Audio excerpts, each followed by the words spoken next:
أعوذ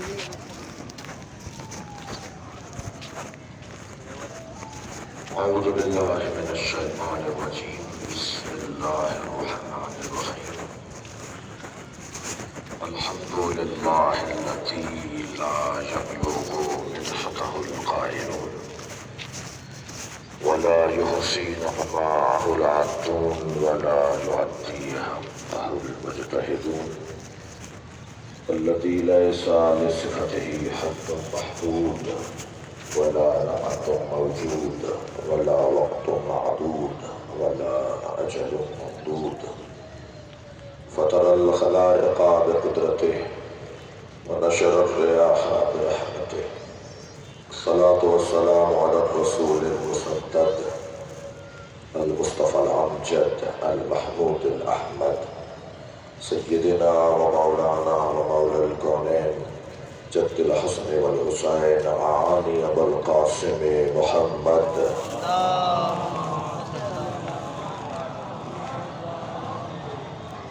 وآله الطيبين الطاهرين المعصومين الذين قال الله إنما يريد الله ليذهب عنكم الرجس أهل البيت ويطهركم تطهيرا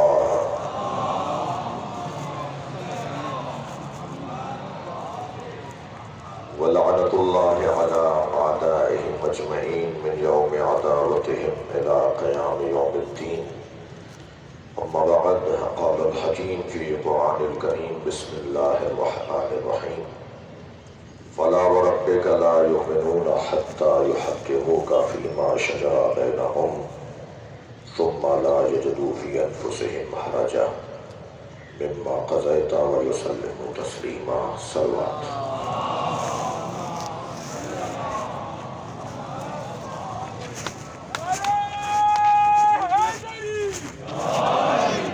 سورہ مبارکہ نساء کی آیت کریمہ ایک مرتبہ پھر آپ کے سامنے اسے تلاوت کیا۔ آیت کا محاوراتی اور سادہ ترجمہ یہ ہے کہ فلا وربک، بس تمہارے رب کی قسم، وہ لا یؤمنون، مومن ہو ہی نہیں سکتا جب تک کہ تمہیں اپنے معاملات میں حکم نہ مانے۔ لا یؤمنون حتی یحکموک فیما شجر بینہم، جب اپنے معاملات میں، جب تک کہ وہ اپنے معاملات میں تمہیں حکم نہ مانے۔ ثم لا یجدوا فی انفسہم حرجا، اور پھر تمہارے فیصلے پر شک نہ کرتا ہو، تردد نہ کرتا ہو، تمہارے فیصلے پر مطمئن رہتا ہو، تمہارے فیصلے کا انکار نہ کرتا ہو۔ وہ فیصلہ جو تم نے کیا، اور تسلیم بھی ایسے ہو کہ جیسے تسلیم ہونے کا حق ہے۔ عزیزان گرامی، قرآن مجید میں اللہ نے اپنے حتمی فیصلوں کا اعلان کیا ہے، اور ان حتمی فیصلوں میں ایک مشہور آیت جس میں ارشاد ہوا ہے وَقَضَىٰ رَبُّكَ أَلَّا تَعْبُدُوا إِلَّا إِيَّاهُ، تمہارے رب کا یہ حتمی فیصلہ ہے کہ اس کے علاوہ کسی اور کی عبادت نہ کرنا۔ اللہ کو تعظیم ہر اس وجود کی پسند ہے جو اللہ کا پتہ بتاتی ہے۔ یہ خالق ہے، ہماری تربیت کر رہا ہے، یہ خالق ہے اور ہمارا رب ہے۔ رب ہے یعنی ہماری تربیت بھی کر رہا ہے، ہمیں پال بھی رہا ہے۔ وہ رب کسی بھی مادے سے ہو، مگر یہ صفت پروردگار، صفت ربوبیت الہیہ، یعنی ہمارا مربی، ہمیں تربیت کرنے والا۔ عزیزان گرامی، اس کی تربیت کا حصہ ہے کہ ادب سیکھو۔ بدتمیزوں کو تو اللہ ویسے ہی پسند نہیں کرتا، بے ادبوں کو اللہ دوست نہیں رکھتا۔ جو توحید کے نام پر صلوات علیہ کر رہے محمد والے محمد،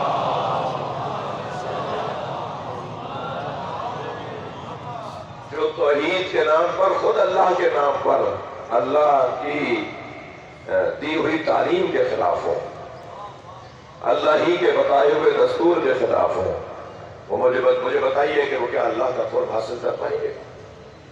وہ اللہ جو کسی پتھر کی بھی ناشکری پسند نہ کرتا ہو، وہ اللہ جو کسی جانور کو بھی گم نہ ہونے دیتا ہو جو جانور اللہ سے منسوب ہو گیا ہو، وہ اللہ جو کسی پہاڑ کو بھی ناپید نہ ہونے دے جو پہاڑ اللہ سے منسوب ہو گیا ہو۔ بات ویسے بھی نسبت ہی کی ہے، جتنی فضیلتیں ہیں، جتنی عظمتیں ہیں، وہ سب نسبتوں کی وجہ سے ہیں۔ جتنی نسبت شدید ہوتی چلی جائے گی اتنا ہی قرب بڑھتا چلا جائے گا، اتنی فضیلتیں بڑھتی چلی جائیں گی۔ ہم بھی اگر اصحاب کو مانتے ہیں تو اصحاب وہ مصطفیٰ کے ہیں، لہذا رضی اللہ تعالی عنہ ہیں۔ اگر ہم قرآن مجید کو اپنے سینے پہ رکھتے ہیں تو اس لیے کہ وہ قلب مصطفیٰ پہ اترا ہے۔ اگر ہم اہل بیت کو اپنے دونوں ہاتھوں سے کھڑے ہو کے سلام کرتے ہیں تو وہ اہل بیت مصطفیٰ ہیں۔ ہماری جتنی بھی علمانات اور جتنی ہماری زندگیوں کے حسین لمحات ہیں وہ سب بنام مصطفیٰ ہیں۔ اللہ نہیں چاہتا کسی ایسے مباحث کو کہ جو اللہ کو مانتا ہو مگر رسول اللہ کو نہ مانتا ہو۔ اگر آپ آمادہ ہیں تو جملہ ہدیہ کر رہا ہوں، جو اللہ کو مانے اور رسول اللہ کو نہ مانے وہ مسلمان نہیں ہے، شیطان ہے۔ اس لیے کہ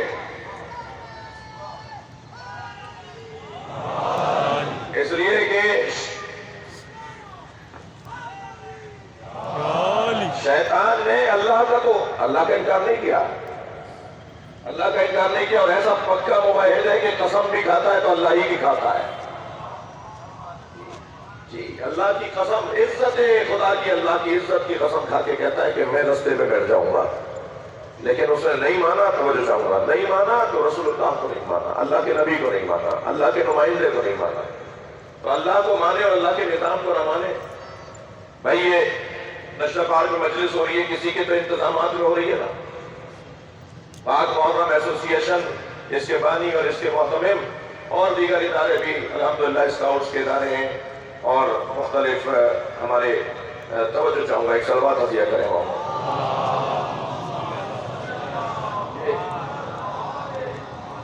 میں خود کہہ دیتا ہوں، آپ پریشان نہیں ہوں گا۔ ہم نے منع کیا ہے لائف مجلس نشر نہیں ہوگی، تو محبت فرمائے، زحمت فرمائے، تعاون فرمائے۔ یہ بیچارہ بار بار اٹھ کے جا رہا ہے، آپ کو روک رہا ہے۔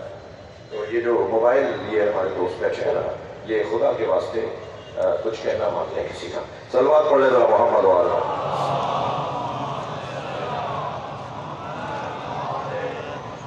رات کو مجلس نشر ہوگی اور محرم کے بعد بھی نشر ہوگی اور مجلس آپ کو مل جائے گی، اور زیادہ معیاری ہوگی جو آپ بنا رہے ہیں، اس سے زیادہ معیاری آپ کو مل جائے گی۔ توجہ چاہوں گا، یہاں پروردگار عالم نے اپنی فیصلوں کا اعلان کیا، ان میں سے ایک حقیقی فیصلہ یہ ہے کہ وَقَضَىٰ رَبُّكَ أَلَّا تَعْبُدُوا إِلَّا إِيَّاهُ۔ میری کچھ فرائض بھی بنتے ہیں، میری کچھ ذمہ داریاں بھی بنتی ہیں۔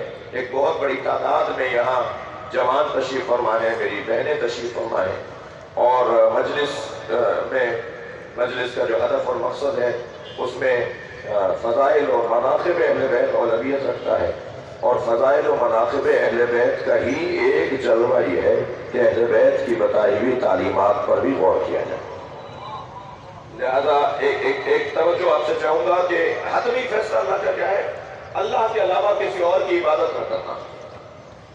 اللہ کی عبادت ہونی ہے، کسی اور کی عبادت نہیں ہونی۔ سجدہ صرف اللہ کا، مگر تعظیم ہر اس وجود کی جو اللہ کا پتہ بتائے۔ تعظیم میں اور عبادت میں فرق ہے۔ ہر جھکتا ہوا سر عبادت کے لیے نہیں ہوتا، بلکہ نیت ہے کہ جو بتائے گی کہ تم نے سر عبادت کے لیے جھکایا ہے یا تعظیم کے لیے جھکایا ہے۔ تو خبردار جھکتے ہوئے سروں کو یہ نہ کہہ دینا کہ یہ بندگی کر رہے ہیں اور عبادت کر رہے ہیں۔ ممکن ہے کوئی سر جھکا رہا ہو، نیت میں تعظیم ہو، اور ممکن ہے کوئی سر جھکا رہا ہو اور نیت میں عبادت ہو۔ یہاں جملہ محسوس کر لیا ہو تب آیت کو پورا سن لیجئے۔ وَقَضَى رَبُّكَ أَلَّا تَعْبُدُوا إِلَّا إِيَّاهُ، تمہارے رب کا یہ حتمی فیصلہ ہے کہ اس کے علاوہ کسی اور کی عبادت نہ کرنا. وَبِالْوَالِدَيْنِ إِحْسَانًا، اور والدین کے ساتھ اچھا سلوک رکھنا. اب یہاں آیت مکمل ہو گئی ہوتی تو بھی قرآن تھا، ہمیں کوئی بولنے کی اجازت ہی نہیں تھی، لیکن آیت نے آگے بڑھ کر والدین کے ساتھ حسن سلوک کے سلیقے بھی بتائے. اپنی پسند کا نہیں، ہم تمہیں بتاتے ہیں کہ والدین کے ساتھ تمہارا رویہ کیسا ہونا چاہیے. اور والدین میں بھی بوڑھے ماں باپ کو اللہ یہاں یاد کر رہا ہے، اس لیے کہ جوان والدین تو اپنا ادب کروانا خوب جانتے ہیں. صلوات پڑھے گا محمد وآلہ. آپ اس سے اچھی صلوات پڑھ سکتے ہیں.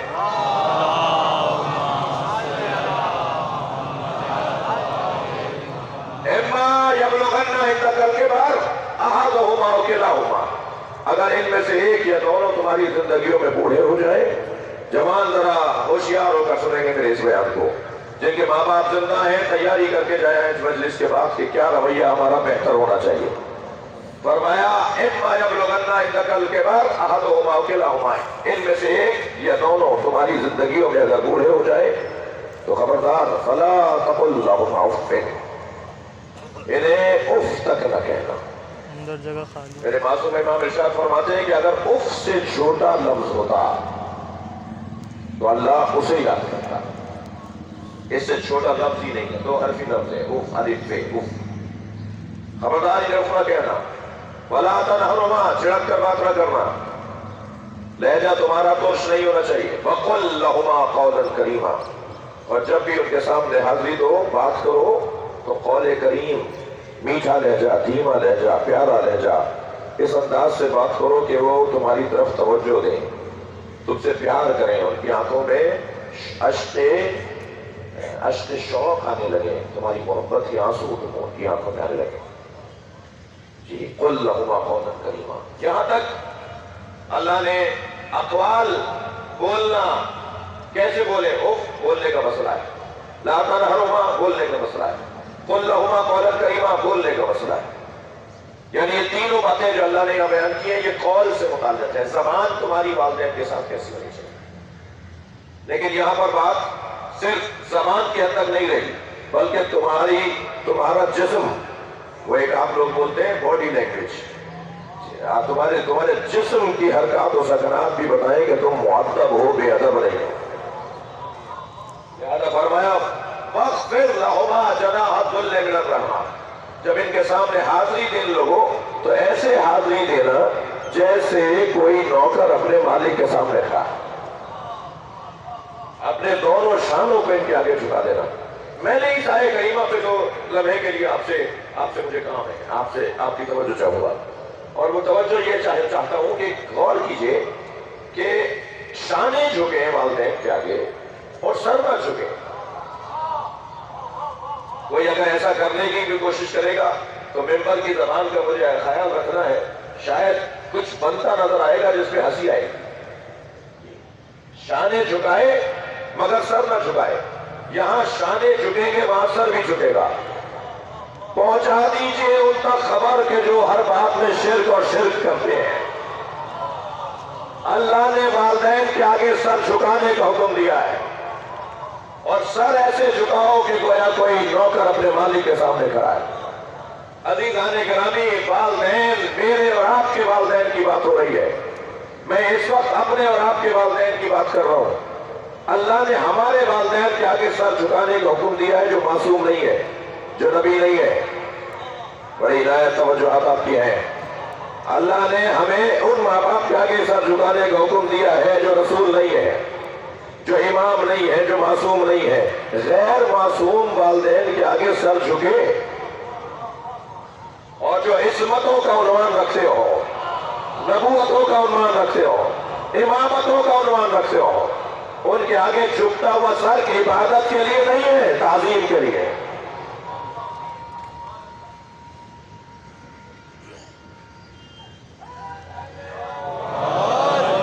بہت آپ کی ماشاءاللہ توجہ ہے. میں ایک منزل اور آگے آ رہا ہوں. والدین کا مقام کتنا بلند ہے کہ نبی مکرم نے اپنے بارے میں اگر تعظیم اجاگر کرنا چاہیے کہ میری تعظیم کیسے ہو، اگر چاہا کہ علی کے بارے میں کوئی تعظیم کا عنوان پائے اور علی کی تعظیم کرے، تو نبی نے خود کو اور علی کو اس امت کا باپ قرار دیا ہے۔ صلوات پڑھے محمد و آل محمد۔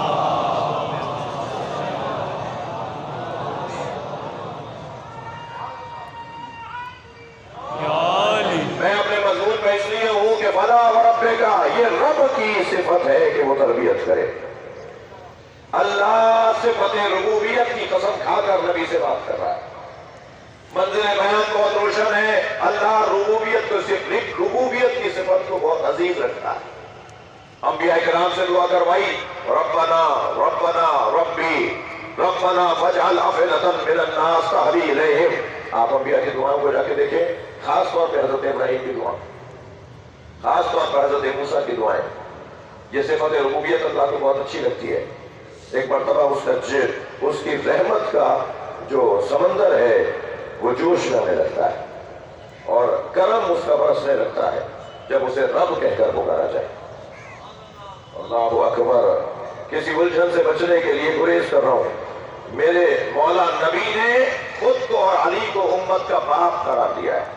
انا و علی ابوا ہذہ الامہ، میں اور علی اس امت کے دو باپ ہیں۔ دو باپ، توجہ، دو باپ، یہ اصطلاح مانوس نہیں ہے۔ اگر یہ اصطلاح عام استعمال کی جائے تو یہ مانوس نہیں ہے، ممبر کا ادب ہے۔ یہ اصطلاحیں ہم استعمال کریں تو تعریف نہیں ہوتی، کچھ اور بات ہوتی ہے۔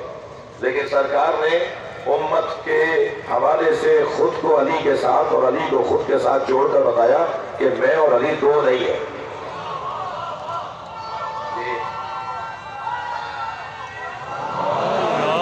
صلوات پڑھیں گے محمد و آل محمد۔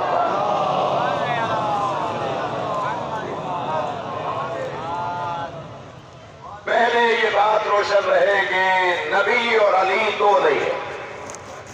اپنے اصلی مضمون پر آگیا میری تمہید اگر یہاں مکمل تصور کی جائے، عزیزان گرامی، جھک جائیے، خاضع ہو جائیے، علی کے آگے اپنے آپ کو پیش کر دیجئے، اس لیے کہ علی کے بغیر گزارا نہیں ہے۔ اس دنیا میں نبی چاہتے ہیں کہ علی کی بات ہو، ہر مجلس میں نبی چاہتے ہیں کہ علی کی بات ہو، ہر بیٹھک میں نبی چاہتے ہیں کہ علی کی بات ہو۔ توجہ میری طرف رہے، ہر جگہ سرکار چاہتے ہیں علی علی ہو۔ میں بلائی سماعتوں کے لیے جملہ کہہ رہا ہوں، عزیزان گرامی، وہ جگہ ہی قابل قدر نہیں ہے جہاں علی کی بات نہ ہو۔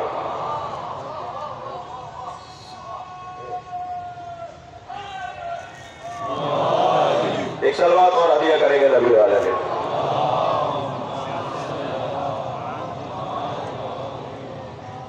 توجہ ہے حضرات کی، بہت مجلس اپنے اصلی مطلب اور مرحلہ بیان پر آ گئی۔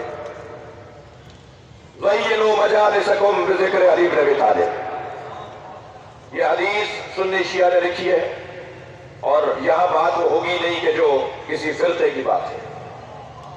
ویسے بھی ہم کوشش کرتے ہیں کہ جہاں بھی مجلس پڑھیں وہاں اس بات کو مد نظر رکھیں کہ ہمارا محترم مجمع کسی مسلک کی قید میں بند نہیں ہے، بلکہ یہ سعادت ضرور شیعوں کو حاصل ہے کہ انہوں نے اہل بیت کے نام پر انتظام کیا ہے، مگر شیعہ اہل بیت کے ذکر کے مالک نہیں ہے۔ یہ جملہ میرا تکراری ہے، پھر تکرار کر رہا ہوں، شیعہ امام حسین کی عزاداری کے مالک نہیں ہے، نوکر ہے، اور نوکروں کو اپنی اوقات میں رہنا چاہیے، مالک کے مہمانوں کا خیال کرنا چاہیے۔ جو بھی ذکر اہل بیت میں آ رہا ہے ہم بھی جاتے ہیں، جب ہمارے دوسرے مسالک اور مکاتب کے افراد، میں یہ بیان کر چکا ہوں کہ میں 2 مجلسیں تو ہندوؤں کے یہاں پڑھتا ہوں، ہندو بانی ہوتا ہے۔ کھلے دماغ کا ہونا، وسیع قلب کا ہونا، سیاہ صدر کا ہونا، یہ ذکر اہل بیت سے ہمیں نصیب ہوتا ہے۔ معاشرہ جس گھٹن کا شکار ہے، سیاسی شخصیات تشریف فرمائے، سیاستدان تشریف فرمائے، معاشرہ جن الجھنوں کا شکار ہے، جن گھٹنوں کا شکار ہے، اس کا اگر حل کوئی ہے تو حل یہ ہے کہ وہ ذکر کرو جو سب کے لیے مشترک ہو۔ دیکھیے، جب اہل سنت مولا کائنات کو یاد کریں گے تو بہت ہوگا، تو خلفائے راشدین میں چوتھے نمبر پر ایک حسین شخصیت کو یاد کریں گے۔ جب شیعہ مولا کائنات کو یاد کریں گے تو یہی حسن ہوگا کہ مولا کائنات کو پہلے امام کے عنوان سے یاد کریں گے۔ توجہ آپ رکھ کی۔ اور اگر کوئی عیسائی یاد کرے گا تو وہ یاد یہ کرے گا کہ مثال دے رہا ہوں، 2 جلدی کتاب لکھ ڈالے گا ایک عیسائی جس کا عنوان ہی یہ ہے کہ انسانیت میں اگر عدالت کی آواز ہے تو اسے علی کہا جاتا ہے۔ جی اور اگر مسیحیوں یہودیوں میں مولا کائنات کی بات ہوگی تو بات ہوگی کہ کون تھا تاریخ اسلام کے اندر بعد از نبی جس نے جامع ترین نظام حکومت لکھ کر دیا ہو۔ میخائیل رمضان مولانا لبنان میں ایک مسیحی دانشور، مسیحی عربی ادب کا مسیحی ایک ادیب، اسے بلایا جا رہا ہے ایک سیمینار کے اندر۔ آپ میری باتوں سے تھک تو نہیں رہے؟ اسے بلایا جا رہا ہے ایک سیمینار میں خطاب کے لیے، اور عنوان خطابت ہے عربی ادب، عربی ادب کے شعبے اور عربی ادب کے جو اصناف ہیں ان سے متعلق، مصطفیٰ بھائی، ان سے متعلق گفتگو ہونے کے۔ تو میخائیل رمضان کو بلاتے ہوئے ناظم سیمینار نے آواز دی کہ میں اب اسے دعوت خطاب دے رہا ہوں کہ جو عربی ادب میں اتنا بڑا نام ہے کہ اگر ہم فہرست مرتب کریں تو علی ابن ابی طالب جو عربی ادیب تھے ان کے بعد اگر کوئی نام ہے تو وہ میخائیل رمضان کا ہے۔ وہ آیا مائک پر اور اس نے خطاب کرنے سے پہلے کہا کہ بھائی نے مجھے بلاتے وقت تاریخ ادب عرب کا مجھے دوسرا نام قرار دیا ہے، اور پہلا نام مسلمانوں کے خلیفہ اور اسلامی شخصیت ان کے نام کے ساتھ میرا نام دیا ہے۔ تو سنو، ایک قوی ہیکل انسان تصور میں لاؤ جو پہاڑ برابر ہو، اور اس کے پیروں میں ایک بڑا جوتا تصور میں لاؤ، اور اس جوتے کے اندر تسمہ تصور میں لاؤ۔ یہ میں پڑھ کر جملے پڑھ رہا ہوں۔ اور اس تسمے میں لگے ہوئے سینکڑوں تار تصور میں لاؤ۔ میرا علی کی نسبت ایسی ہی ہے جیسے جوتے میں تسمہ اور تسمے میں ایک تار۔ کیا میں نے شاید کہ پہلے بھی کبھی یہ کہا ہو کہ جب تک آپ مذہب کو دقت چاہوں گا، جب تک آپ مذہب کو آرٹ نہیں بنائیں گے، فن نہیں بنائیں گے، آپ روزانہ الجھتے رہیں۔ اپنے دین کو فن بنا دیجیے۔ دین جب تک فن نہیں بنے گا اس وقت تک تہذیب اور ثقافت نہیں بنے گا۔ اور دین، دھرم، مکتب، مسلکوں سے تو جھگڑے ہو سکتے ہیں، ثقافتوں سے جھگڑے نہیں ہوتے۔ ہمیں اپنے قرآن ایک ثقافت ہے۔ قرآن کو جس زاویے سے میں اگر فرض کیجیے اسی مجلس میں 50 عیسائی بیٹھے ہوں تو آج ایک تسلی کر کے جائیں گے، اور میرا دل کہہ رہا ہے شاید ان میں سے کوئی ایک قرآن پڑھنا شروع ہو جائے۔ اگر 4 ہندو بیٹھے ہوئے ہیں تو شاید آج کے بعد وہ قرآن پڑھنا شروع ہو جائے۔ قرآن ایک ثقافت ہے، قرآن ایک فن ہے۔ قرآن، اس سے کچھ دیر کے لیے تصور کیجئے کہ یہ ایک ادب کی کتاب ہے۔ میں جو کہہ رہا ہوں اللہ کرے وہی لیا جائے، کیونکہ فتووں کا بازار بھی گرم ہے۔ میری جان بچائی اور خلوصی خلوصی بھی رہے کہ یہاں قرآن کی سنت اثر ہے۔ آواز دینا 1400 سال پہلے کہ اگر تم سچے ہو تو بات ہوگی سورت میں مثلے، اس کے 114 سورے ہیں، ایک سورے جیسا سورہ لکھ کر لے آؤ۔ کب کہا ہے کہ کلمہ پڑھ لو؟ کب کہا ہے رسول کو مان لو؟ قرآن کب کہہ رہا ہے کہ اللہ کا کلمہ پڑھ لو؟ قرآن تو کہہ رہا ہے سیدھی سیدھی سی بات ہے، ایک تو بھی نہیں ہے، 114 ہے، تمہیں آسان ہوگا، اتنے زیادہ سورے ہیں۔ 114 سوروں میں سے کسی ایک سورے کے وزن کا، کسی ایک سورے کے معیار کا ایک جملے بنا کر لے آؤ، کوئی ایک کلام لے کر لے آؤ۔ قرآن ہارا تم جیتے۔ بڑے بڑے بجٹ مسلمانوں کے مفادات کے خلاف اسمبلیوں میں پاس کرنے کا کیا فائدہ؟ لوگوں کی جانیں لے کر نفرتیں پھیلانے سے کیا حاصل؟ ممالک ایک دوسرے کے تناؤ کھچاؤ میں رہیں، اس سے کیا مطلب؟ ساری دنیا کے غیر مسلمان دشمن طاقتوں کو ایک جگہ جمع کر دو اور ان سے کہو تمہارے یہاں جو ادیب ہیں صرف اور صرف وہ سال بھر کا خرچہ بھی، تمہاری تنخواہ بھی، تمہاری زندگی ہم سنوار دیں گے، وہ سارا پیسہ انہیں دیجئے، گولیوں کو اور اسلحے کو اور بموں کو کیوں دے رہے ہیں؟ ان اسلحوں پہ کیوں خرچ کر رہے ہیں؟ انہیں پیسے دیتے ادیبوں کو، ان سے کہیں جی ایک سورہ لکھ لو قرآن مجید کے 114 سوروں جیسا. لیکن 1400 سال گزرنے کے بعد آج تک کوئی ایک سورہ لکھ کر نہیں لایا. قرآن کی حقانیت کی ایک حسین دلیل ہے. میں اپنے مدعا پر باقی ہوں کہ اللہ نے اس آیہ کریمہ کے ذریعے فَأْتُوا بِسُورَةٍ مِّن مِّثْلِهِ ایک سورہ اس ایسا لکھ کر لے آؤ. اللہ نے قرآن کو فن اور ادب کے حوالے سے پیش کیا ہے اور وہی انداز مفسر قرآن علی بن ابی طالب کا ہے.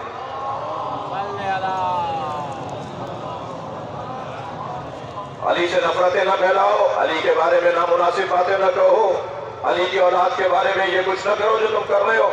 علی جیسا کلام لے کر آ جاؤ. عزیزو، اگر کسی نے دیکھا دیکھی میں بھی علی کی طرح بولنا شروع کیا تو نبھانا مشکل ہو جائے گا. میں زمین کے رستوں سے زیادہ آسمان کے رستے جانتا ہوں. یہ الفاظ علی کے ہیں. صلوات پڑھے محمد و آل محمد.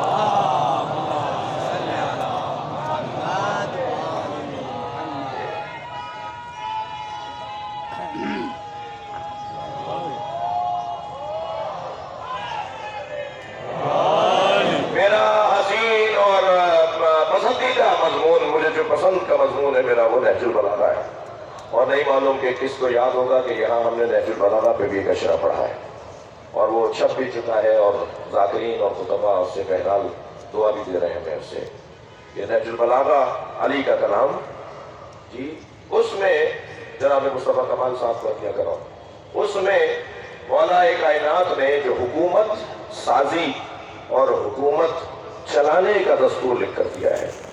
مجھے کچھ یاد آ رہا ہے، شاید میں نے انہیں پیش بھی کیا تھا ورنہ ابھی پچھلے دنوں ہم نے پرنٹ کروایا ہے.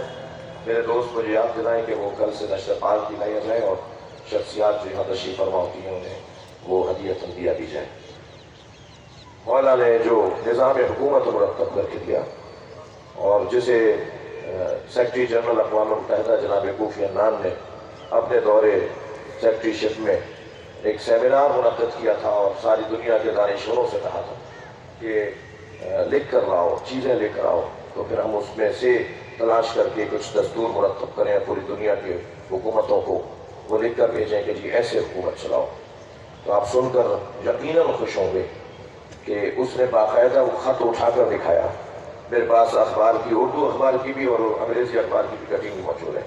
اس نے باقاعدہ جب یہ سیمینار ہوا اور اس کا نتیجہ خیز مرحلہ آیا، نتیجہ امر مرحلہ آیا تو اس نے اٹھا کر دکھایا کہ ہمارے پاس جو تحریریں پہنچی ہیں پوری دنیا کی تاریخ کی، 100 سال پہلے کس نے کیا لکھا، 200 سال پہلے کس کی کیا تحریر ملی ہے، کہ ہمارے پاس جو تحریریں آئی ہیں ان میں جالب ترین، افضل ترین، روشن ترین تحریر مسلمانوں کے ایک رہنما علی بن ابی طالب کی ہے.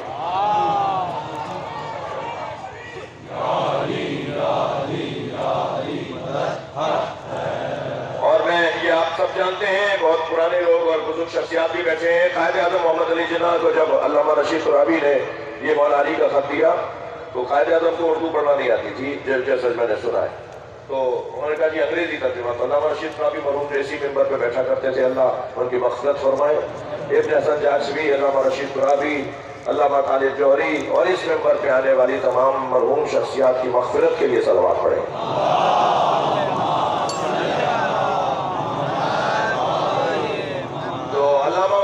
قائد اعظم کو انگریزی ترجمہ کر کے دیا، وہ ہم نے ابھی پرنٹ کروایا ہے جو انشاءاللہ آپ کو پیش کرتے ہیں شخصیات کو.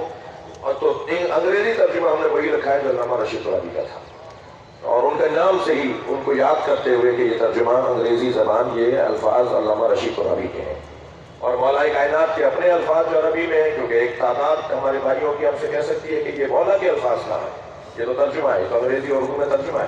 خود مولا نے کیا فرمایا، تو عربی متن بھی دیا ہے غرض یہ کہ مولا کے اس خط کو آپ جب پڑھیں گے تو کیا حسن ہے، کیا جمال ہے. میں بہت ساری باتیں کر سکتا ہوں لیکن گزر رہا ہوں ان باتوں سے. صرف ایک جملہ ہدیہ کر رہا ہوں آپ کو. علی نے، توجہ، علی نے اس پورے خط میں، خط بھی کوئی مختصر نہیں ہے، ایک صفحے کا نہیں ہے، ظاہر ہے حکمرانوں کو مخاطب ہو رہے ہیں، معاشرے کے طبقات بیان کر رہے ہیں، معاشرے کے طبقات کے مزاجوں کو بیان کر رہے ہیں. حکومت کے جو شعبے ہوتے ہیں، حکومت کے جو ادارے ہوتے ہیں، جو حفاظتی ادارے ہیں، جو انتظامی ادارے ہیں، ان کے افسران کا مزاج بتا رہے ہیں، ان افسران کی ذمہ داریاں بتا رہے ہیں. اور جو گورنر ہے یا جو مثال سربراہ مملکت ہے اس کو ذمہ داری سونپ رہے ہیں کہ یہ کام تمہیں کرنے ہیں. اس پورے خط میں مفصل اور مکمل خط مولا کا، اس پورے خط میں عزیزان گرامی علی مولا نے، تھکتے نہیں رہے میری باتوں سے، تھوڑا سا توجہ بڑھائیں گے، علی مولا نے پورے خط میں ایک قرآن کی آیت سے بھی استفادہ نہیں کیا. مضمون رہے ذہن میں کہ دین کو آرٹ بنا دو، مذہب کو فن بنا دو، مذہب کو ثقافت بنا دو، پھر الجھن ہی نہیں رہے گی پھر قوالیت کی. میرے مولا نے اس اتنے لمبے خط کے اندر قرآن کی ایک آیت سے استفادہ نہیں کیا. میں اپنی بات کو معتبر بنانے کے لیے آیتیں پڑھوں، میں اپنی بات کو آپ کو یقین دلانے کے لیے قرآن پڑھوں تاکہ آپ میری بات کو مان لیں کہ قرآن پڑھ رہے تھے. علی جو مجسم قرآن، علی جو بولتا قرآن، علی جس کے سینے میں قرآن، جس کے وجود کو اللہ نے اپنے جلووں کا ذریعہ بنایا، جو عین اللہ بھی ہو، ید اللہ بھی ہو، لسان اللہ بھی ہو، جنب اللہ بھی ہو، وجہ اللہ بھی ہو. اس علی بن ابی طالب نے ایک قرآن کی آیت سے بھی اس خط کے اندر استفادہ نہیں کیا ہے، ایک حدیث سے بھی استفادہ نہیں کیا نبی کی. کیا سوچیں گے آپ، کیا سمجھیں گے اب اس بات سے؟ معاذ اللہ کوئی منفی بات نہیں. علی نظام حکومت لکھ کر دے رہے ہیں. حکومت میں، مملکت میں صرف مسلمان نہیں رہتے. صلوات پڑھیں محمد و آل محمد.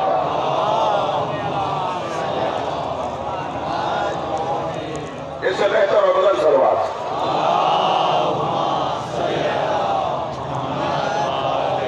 نفسیات سے متعلق گفتگو ہے، احساسات سے متعلق گفتگو ہے، فطریات سے متعلق عقلی گفتگو ہے. اگر مولا نے قرآن سے اس خط کو لکھا ہوتا تو ہندو اسے نہ پڑھتا یہ کہہ کر یہ مسلمانوں کے لیے لکھا گیا ہے، غیر مسلم اسے نہ پڑھتا یہ کہہ کر یہ مسلمانوں کے لیے لکھا گیا ہے. لیکن ہر حاکم وقت، بھائی کیا پاکستان میں اگر مسیحی رہتے ہیں اور ہم نے اس کو بنایا، کل یوم آزادی ہے، آج بھی دعا کریں، کل بھی، اور مسلسل دعائیں رہے، اللہ اس مملکت کو ترقی عطا فرمائے، اس کے جو مسائل اور مشکلات ہیں انہیں آسان فرمائے، اس کی سرحدوں کی حفاظت فرمائے، اس کی جغرافیائی سرحدیں بھی محفوظ رہیں اور اس کی نظریاتی سرحدیں بھی محفوظ رہیں. کیا اس ملک میں اگر مسیحی رہتے ہیں اور اس کا مطلب لا الہ الا اللہ ہے، پاکستان کا مطلب کیا لا الہ الا اللہ، تو کیا مسیحی سانس لینے کا حق نہیں رکھتے؟ کیا ہندو یہاں سانس لینے کا حق نہیں رکھتے؟ شدید مذمت نہیں بلکہ انتہا درجے کی افسوس کا اظہار اور نفرت کا اظہار ہونا چاہیے ان نام نہاد مسلمانوں سے کہ جنہوں نے مندر پہ جا کے حملہ کیا.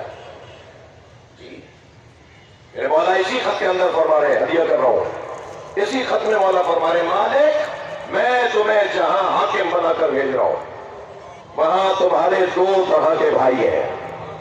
بھائی بنایا ہے مولا نے. خبردار علی ولی اللہ پڑھنے والے ذرا سنبھل کر بیٹھے، علی ولی اللہ تک کلمہ پڑھنے والے ذرا سنبھل کے بیٹھے. علی اور ولی اللہ تک کلمہ پڑھنے والے کسی ہندو سے نفرت نہیں کرتے، کسی عیسائی سے نفرت نہیں کرتے، اس لیے کہ علی نے دستور دیا تمہارے وہاں دو طرح کے بھائی ہیں، یا تمہارا دین میں تمہارا بھائی ہے یا تمہارا انسان ہونے میں تمہارا بھائی. صلوات پڑھیں عظمت مولا کائنات پر.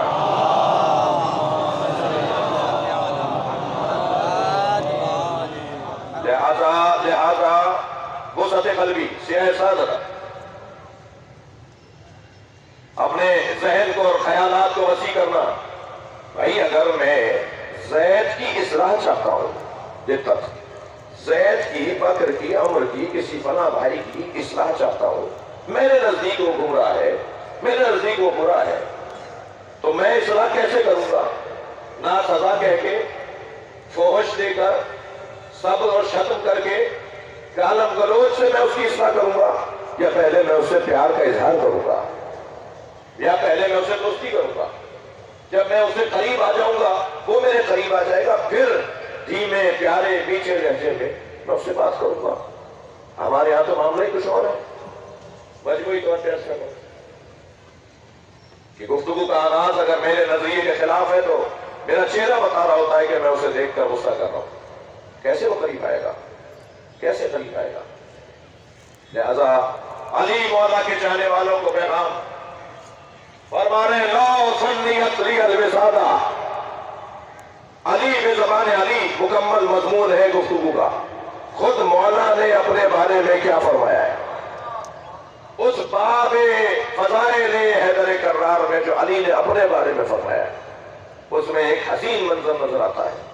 فرماتے ہیں، لو سنیت لی الوسادہ، اگر میرے لیے مسند قضاوت کو بچھا دیا جائے، لفتح تو اہل تورات بتوراتہم، تو میں تورات والوں کا فیصلہ تورات کے مطابق کروں گا۔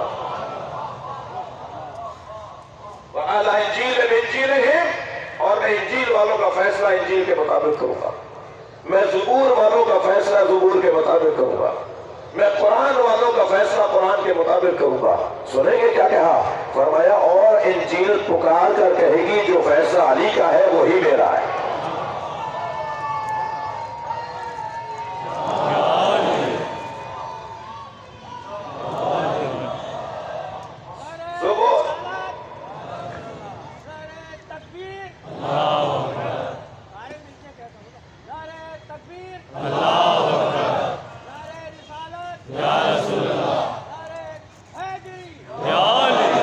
محمد وآل محمد صلوات۔ جنت فرمانی، مجھے اس فرمان مولا کائنات میں جو دو طرح کے حسن نظر آ رہے ہیں۔ ایک حسن تو وسعت علم علی، علی آسمانی ہر کتاب کا عالم، علی آسمانی ہر میں تو سنی کتابیں پڑھتا نہیں، میں پڑھتا ہوں، میں مزاج بتا رہا ہوں، اپنی بات نہیں کر رہا، معاشرے کی ترجمانی، معاشرے کی حالت زار، ترجمانی بھی نہیں، حالت زار۔ ہم تو دوسرے مکتب کی مسلک کی کتابیں نہیں پڑھتے، اور ایک خیال ذہن میں بٹھایا ہوا ہے۔ میں مکے میں حرم سے، اللہ نے توفیق دی بارہا حج کرنے کی، حرم سے اپنے ہوٹل کی طرف جا رہا تھا، تو رستے میں تو مصری حاجی گزر رہے تھے، اسی حلیے میں تھا، یہ آپ کو اکثر میں کہہ چکا ہوں کہ اسی حلیے میں رہتا ہوں، تو آپس میں کہنے لگے ایرانی جا رہا ہے، کیونکہ ایرانی علماء وہاں باقاعدہ تمام اسی حلیے میں رہتے ہیں، ہمارے والے تھوڑا سا ضرورت نہیں سمجھتے ہوں گے۔ تو میں نے جذبہ حب الوطنی بھڑکنے لگا، وہ جب کہنے لگے نا کہ یہ ایرانی جا رہا ہے، میں نے کہا نہیں جی پاکستانی ہوں، تو کہنے لگے پاکستان میں شیعہ ہیں، میں نے کہا جی بینکوں کا ریکارڈ تو بتاتا ہے کہ اکثریت میں ہے۔ اب تو خیر مسئلہ وہ بھی حل ہو گیا، ایک سلوات پڑھنے ذرا محمد وآلہ۔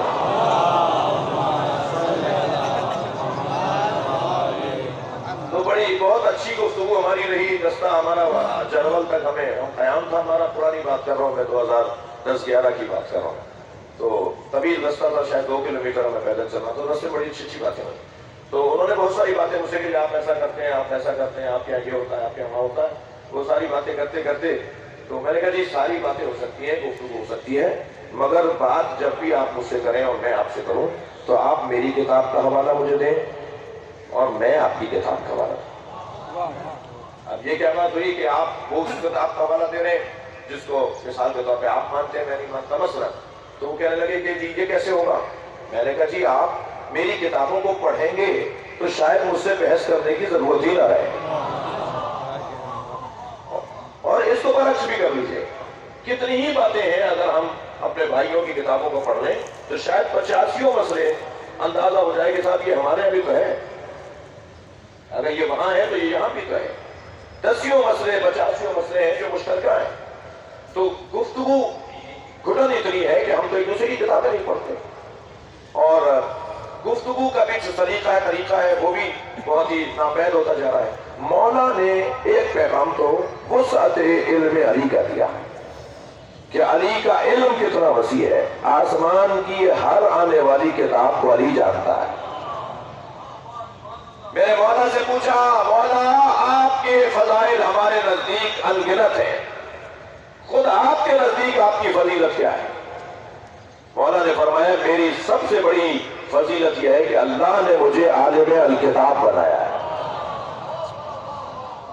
وَقَفَى بِاللَّهِ شَهِيدًا بَيْنِي وَبَيْنَكُمْ وَمَنْ عِنْدَهُ عِلْمُ الْكِتَابِ، نبی کی رسالت پر اللہ گواہی کے لیے کافی ہے، اور وہ کہ جس کے پاس مکمل کتاب کا علم ہے۔ پوری کتاب کا علم مولا کائنات کے پاس، یہ دعویٰ مولا کا ہے، اور یہ دعویٰ بھی میں مولا کا آپ کو سنا رہا ہوں۔ مولا فرماتے ہیں اگر مسئلہ قضاوت کو بچھا دیا جائے تو ان سب کے فیصلے میں ان کی کتابوں سے کروں گا۔ ایک پیغام تو وسعت علم علی کا ہے، تھکے تو نہیں ہے، تھوڑا گردن ہلائیے گا۔ ایک پیغام تو وسعت علم علی کا ہے، دوسرا پیغام وسعت قلب علی کا ہے۔ کہہ دیتے کہ میں عیسائیوں سے تو بات ہی نہیں کروں گا، کہہ دیتے میں یہودیوں سے گفتگو نہیں کروں گا، تورات منسوخ، انجیل منسوخ کتابوں پر بات نہیں ہوگی، صرف قرآن کی بات ہوگی۔ لیکن علی بتا رہے ہیں کہ دروازہ سب کے لیے کھلا رکھو، تمہارا میل ملاپ سب کے ساتھ ہونا چاہیے۔ اگر کہیں کسی سے کوئی اس کی کمزوری اور اس کے اندر کوئی کوتاہی اور کجی دیکھ رہے ہو تو ملنے سے دور ہوگا، اس کو ٹھیک کر پاؤ گے جب ملو گے۔ عزیزو، یہ ذکر امام حسین شریعت اسلامیہ محمدیہ نازل ہونے سے پہلے بھی منعقد ہوتا تھا۔ سنی شیعہ کتابوں میں ہے کہ حضرت آدم کی توبہ قبول ہوئی پنجتن کا واسطہ دے کر۔ عرش الہی پر جو 5 نام لکھے ہوئے تھے، مگر آدم جبریل امین سے فرماتے ہیں کہ انما ذکرت خامسا منہم الحسین، جب میں ان میں سے 5ویں کا نام لیتا ہوں جو حسین ہے، فبکیت، تو پھر مجھے رونا آتا ہے۔ یہ مناقب شہر ابن عاشور، مناقب ابن ابو الحسن ابن مغازلی، یہ اہل سنت کے محدثوں کے نام لے رہا ہوں، اور کتابیں بھی ہیں کہ جب میں حسین کا نام لیتا ہوں تو میری آنکھوں میں آنسو آ جاتے ہیں۔ یہ واحد واقعہ ہے کربلا کا جو رونما ہونے سے پہلے بھی یاد کیا جاتا تھا، اور رونما ہونے کے بعد بھی یاد کیا جاتا رہے گا۔ حضرت ابراہیم کربلا سے گزرے، ان کی سواری کا گھٹنا پڑا، آپ اس کی پشت سے زمین پر آ گئے، سر جا کے پتھر میں لگا، پیشانی سے خون جاری ہوا، پوچھا یا اللہ کیا مجھ سے کوئی خطا ہوئی ہے؟ فرمایا یہاں آخری نبی کے نواسے حسین کا خون گرے گا، ہم تمہارا خون اس زمین پر اس کے خون کے ساتھ ملا رہے ہیں۔ حضرت نوح کی کشتی جب کربلا سے گزری تو شدید طوفانی کیفیت میں تھی، فرمایا یا اللہ یہ کون سی جگہ ہے؟ کہا یہاں میرے نبی آخر کا نواسا آفات و آلام کی کشتی میں ہو، اس کی کشتی گھرے گی یہاں آفات و آلام کے طوفان میں، ہم تمہیں بھی یہاں یاد دلا رہے ہیں کہ یہاں ایک بڑی مصیبت آنے والی ہے۔ آپ کی آوازیں بلند ہو رہی ہیں، وقت میرے پاس تنگ ہوتا جا رہا ہے۔ عزتارو، جب امام 2 محرم کو کربلا پہنچے سن 61 ہجری سال کا پہلا مہینہ اور دوسری تاریخ، جب امام کی سواریاں کربلا سے گزرنے لگی